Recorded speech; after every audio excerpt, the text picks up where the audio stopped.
यह घटना उस समय की है जब चाणक्य क्रूर शासक धनानंद के राज्य में दरबारी थे। चाणक्य बहुत कुशाग्र बुद्धि के थे। जब चाणक्य को धनानंद ने अपमानित कर भरी दरबार में निकाला, तब चाणक्य ने संकल्प लिया कि वे नंदवंश को समाप्त कर देंगे और उसके स्थान पर एक नए वंश की स्थापना करेंगे। चाणक्य ने साधारण से बालक को सम्राट चंद्रगुप्त बनाया।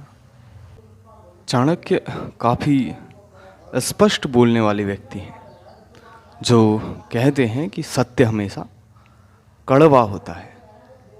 चाणक्य ने अपनी शिक्षा और नीतियों से बालक चंद्रगुप्त को एक सम्राट बनाया और भारत को अखंड बनाने में अपना योगदान दिया। चाणक्य काफ़ी स्पष्ट बोलने के लिए जाने जाते हैं। वे कहते हैं कि सत्य हमेशा कड़वा होता है और जितना चाणक्य शासन पे नियंत्रण सिखाते हैं, उतना ही स्वयं पे नियंत्रण भी सिखाते हैं। चाणक्य कहते हैं कि शासन पे या किसी अन्य चीज़ पे नियंत्रण करने से पहले व्यक्ति को स्वयं पे नियंत्रण सीखना चाहिए। स्वयं पे नियंत्रण बहुत आवश्यक है। चाणक्य के अनुसार भय, रोग और शत्रु को कभी भी छोटा नहीं समझना चाहिए। चाणक्य कहते हैं कि मनुष्य के सबसे बड़े शत्रु हैं आलस्य, भय और लालच। इन्हीं तीन के कारण मनुष्य का पतन होता है। और कहते हैं कि शत्रु हमेशा लापरवाही का फ़ायदा उठाते हैं और हमें उकसाना उसका एक बड़ा हथियार है। चाणक्य जितना शासन पे नियंत्रण सिखाते हैं, उतना ही पहले स्वयं पे नियंत्रण सिखाते हैं। और चाणक्य हमें आत्मसंतुष्टि के लिए प्रेरित करते हैं।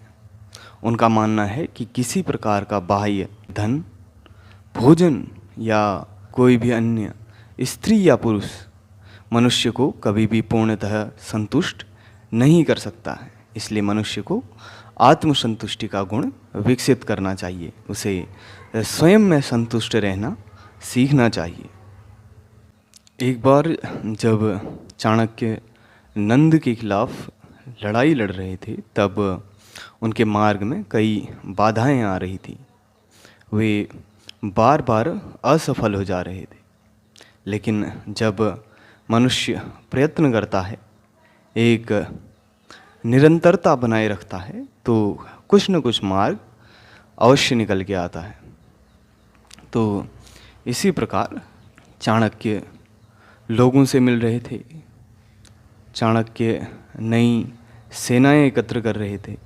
कभी कभार भय की वजह से लोग उनका साथ नहीं देते, लेकिन चाणक्य ने कई स्थानों का भ्रमण किया, कई प्रकार के व्यक्तियों से, कई राजाओं से मिले और हर प्रयास करके अपने संकल्प को पूरा करने की कोशिश कर रहे थे। लेकिन उनके हाथ सिर्फ विफलता ही लग रही थी। इसी तरह एक दिन वो एक वृद्ध महिला के यहाँ भोजन पर थे। उन्होंने उन्हें खिचड़ी बनाकर परोसी और जब उन्होंने खाने के लिए मध्य भाग से खिचड़ी उठाई तो वो काफ़ी गर्म थी, जिसकी वजह से चाणक्य का हाथ जलकर लाल हो गया। तब उस बूढ़ी महिला ने कहा, तुम लगते तो काफ़ी विद्वान हो, लेकिन तुम्हें खिचड़ी खाने का सही तरीका मालूम नहीं है। इस खिचड़ी को अगर खाना है तो उसे किनारों से खाओ, जहाँ से वो पहले ठंडी होना शुरू होती है। तो इसी घटना से चाणक्य को भी विचार आया कि इसी प्रकार से वे थोड़ा शीघ्रता कर रहे हैं और वे नंद के साम्राज्य के बीच में रहकर लड़ाई कर रहे हैं, जो कि उनके संकल्प के मार्ग में बाधा बन रहा है, उन्हें सफल होने से रोक रहा है।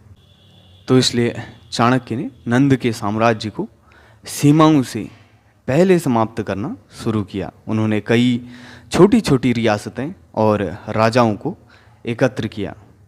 उन्होंने अपने लक्ष्य के पहले सरल हिस्से को पूर्ण किया। उन्होंने पहले नंद के वंश को सीमाओं से समाप्त किया, जो कि सरल था, और उसके बाद वे मध्य की तरफ बढ़े और अपनी नीति, शिक्षा और चंद्रगुप्त की सहायता से नंद के साम्राज्य को उखाड़ फेंका। चाणक्य ने अपना संकल्प पूर्ण किया। चाणक्य पुनः चंद्रगुप्त के शासन में फिर से दरबारी नियुक्त किए गए। चाणक्य को शास्त्र, युद्ध नीति, राजनीति और धन संबंधी काफ़ी ज्ञान था, और आगे चलकर उन्हें अर्थशास्त्र और उनकी नीतियों के लिए काफ़ी प्रसिद्धि मिली।